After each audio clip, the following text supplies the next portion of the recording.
What's up mga master, panibagong araw, panibagong vlog na naman tayo. For today's video ay may papakita lang ako dito sa inyo ang mga iba't ibang klase ng outlet sa hardware. Tara mga master, samahan niyo ako.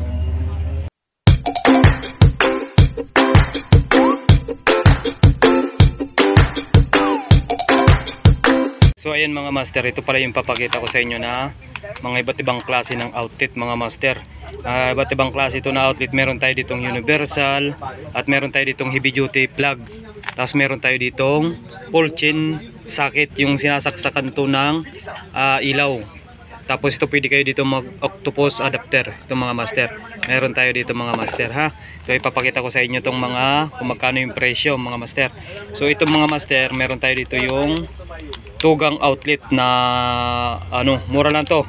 Itong mga master, presyo nito ay nasa 65 lang mga master. Royo, tugang outlet ng mga master. Bali, lang to, 65 mga master. Ito, medyo light duty lang to mga master. Meron naman tayo dito yung heavy duty na outlet. Ito yung tugang outlet na Eagle. Ito mga master. Heavy duty to mga master na outlet. Tugang outlet, heavy duty Eagle ito mga master. Bali ito naman, yung presyo nito 75. Medyo mahal konti to. Eagle outlet, heavy duty mga master. Tapos meron na naman tayo dito, ito pala siya, tugang din to mga master. Tapos ito master, meron tayo dito heavy duty rin na Eagle. Heavy duty na Eagle na 3 gang outlet naman to mga master. So ayan mga master, 3 gang outlet na heavy duty na outlet na Eagle.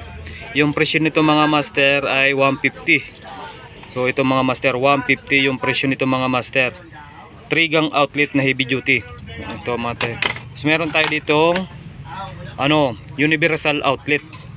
Ito naman pwede siya saksakan ng bilog, flat na plug na pwede mo siya saksakan. Universal outlet.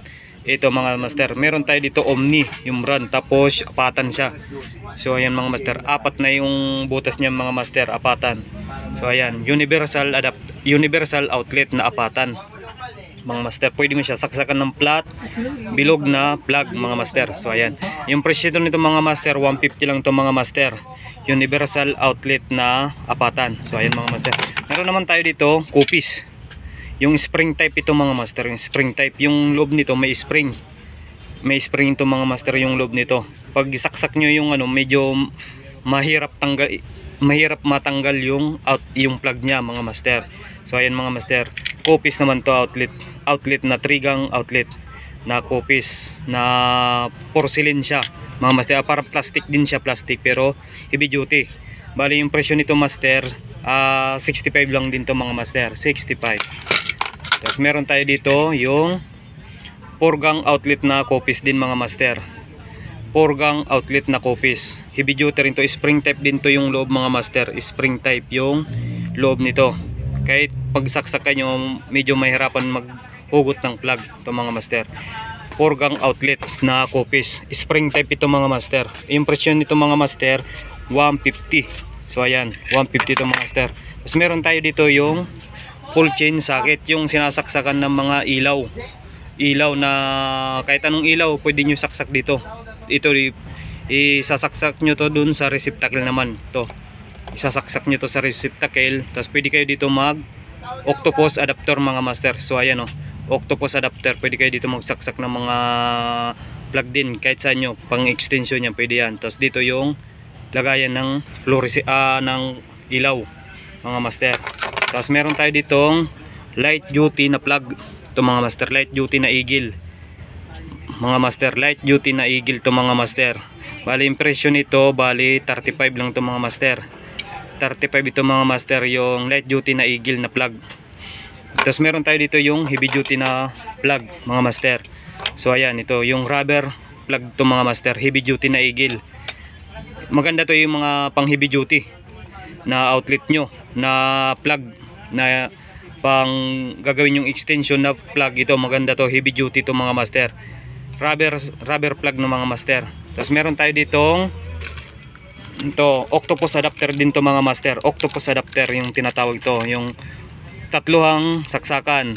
So ayan mga master, octopus adapter yung tawag nito. So ayan, meron tayo dito. Tapos meron tayo dito yung universal adapter. universal adapter mga master. Yung pwede kayong sumaksak dito ng tatluhan. Yung ipapalabas nyo, isa. Palabas, isa. So ayan mga master. Ang papakita ko lang muna dito sa inyo sa hardware namin. Iba't ibang klase ng outlet at plug yung mga nandito sa hardware mga master. So ayan. So ayan mga master, hanggang doon lang muna yung ipapakita kong iba't ibang klase ng outlet mga master, yung iba't ibang klase ng klase ng outlet at heavy duty plug mga master. Sa mga hindi pa nanonood yan kay Kuya Ars TV, pa-subscribe na lang at paki-hit na lang notification bell para update kayo sa aking mga video. Maraming salamat po.